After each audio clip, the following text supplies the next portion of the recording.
নমস্কাৰ স্বাগতম জনাইছো মই মোৰ ইউটিউব চেনেলৰ অন্য এটি ভিডিঅ'লৈ। এয়া মই লৈ আহিছোঁ মহাত্মা গান্ধীৰ কেইটিমান মহৎ লোকৰ বাণী। আশা কৰিছোঁ আপোনালোকে চাই ভাল পাব আৰু লগতে কিবা যদি ভুল হয় ক্ষমা কৰিব।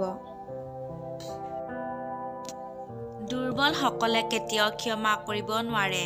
ক্ষমা হ'ল শক্তিমানসকলৰ সৎগুণ। মানুহ হিচাপে আমাৰ আটাইতকৈ ডাঙৰ ক্ষমতা হৈছে পৃথিৱীখন সলনি কৰা নহয়, নিজকে সলনি কৰা।